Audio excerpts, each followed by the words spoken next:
4 October তাদের দুজনের প্রথম দেখা হলো। তখন বিকেল ঘনিয়ে আসছে, বাতাসে শীতের আমেজ। 10 অক্টোবর তাদের দীর্ঘক্ষণ কথা হলো টেলিফোনে। সেদিন ছেলেটি নতুন কেনা টবে গোলাপের চারা লাগালো। 30 অক্টোবর রেস্টুরেন্টের নিরালা কেবিনে ছেলেটি বলল, তোমাকে আমি ভালোবাসি। মেয়েটি লজ্জায় মাথা নিচু করে টেবিলে আঁকিবুকি কাটল। 12 ডিসেম্বর গোলাপ গাছের কুড়ি ধরল।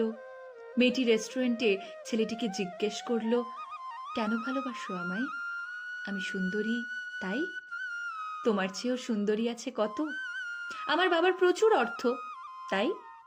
তোমার বাবার চেয়ে বড়লোক এখানে কম আছে? তাহলে ভালোবাসি ভালোবাসি, তার আবার কারণ হয় নাকি? মেয়েটি বাড়ি ফিরে বন্ধুদের টেলিফোনে অনেক আলোচনা করল। সবাই এক বাক্যে বুঝিয়ে দিল, ভালো যখন বাসে তখন একটা কিছু কারণ তো আছে বটেই, সেটা না বুঝে দেশি এগোস না। 3 জানুয়ারি মেয়েটি বলল, আমার কাছে কি চাও? কই, চাইনি তো কিছু। ভালোবাসো অথচ চাও না? তাহলে না চাহিলে যারে পাওয়া যায়। এ তো গান, শুধুই গান, তাছাড়া কি? কিছুই যদি না চাও তবে ভালোবাসো কেন? ভালোবাসি তাই ভালোবাসা দিতে চাই, চাইবো কেন? তুমি সত্যি অদ্ভুত। 10 ফেব্রুয়ারি দুজনের দেখা হলো মেট্রো স্টেশনের পাতালে। ছেলেটি বলল, আমি কাল সারা রাত বাঁশি বাজিয়েছি। সারা রাত সেই সুরের মায়াবী আলোয় তুমি নাচছিলে। অসামান্য অনন্য সে নাচ। ধ্যাত, কাল সারা রাত আমি ঘুমিয়েছি। আমি কিন্তু তোমার নাচই দেখে গেছি সারা রাত। তোমার বাঁশি একদিন শুনতে হবে। 12 মার্চ ছেলেটি বাঁশি বাজালো। মেয়েটি শুনল। সময় থমকে রইল অনেকক্ষণ। বাঁশি যখন থামল, মেয়েটির দুচোখ ভরা জলে। বলল, বাঁশি শুনতে শুনতে আমার ঘুম এলো আবেশে। আমি দেখলাম আমি নাচছি, মেঘের মাঝখানে তারাদের পাশে আমি নাচছি, আকাশে ফুলের গন্ধ। ডাক্তার আমায় বাঁশি বাজাতে নিষেধ করেছেন।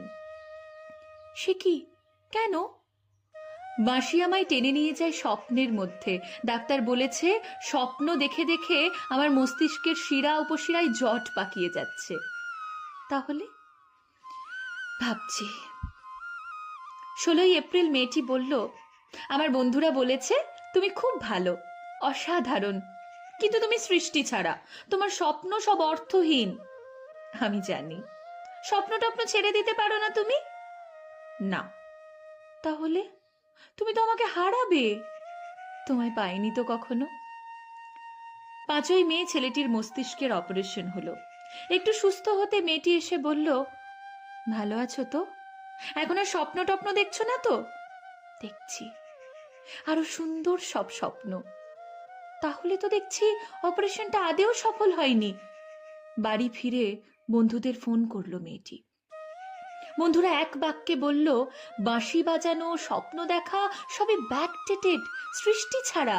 তুই আর লোক পেলি না? তুই এত রূপসী, তোর এত উজ্জ্বল প্রসপেক্ট।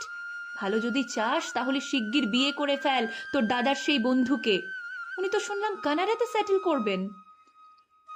7 জুলাই মেয়েটি আবার জিজ্ঞেস করলো, তুমি সত্যি কি চাও বলো তো?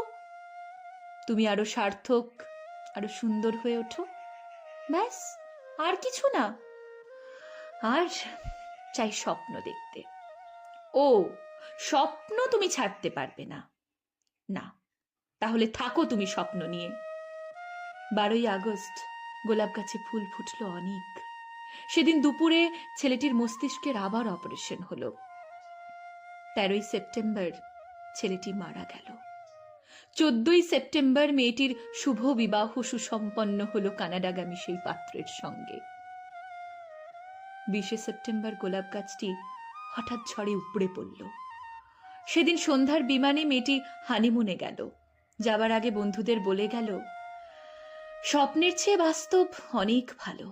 অনেক মধুর। স্বপ্ন দেখে কেবল বোকারা। ৪ঠা অক্টোবর ছেলেটির মা ঝরে পড়া গোলাপ গাছটিকে সযত্নে তুলে ফেলে দিলেন। শূন্য টবে তখন কয়েকটা পোকা, কয়েকটা মাছি।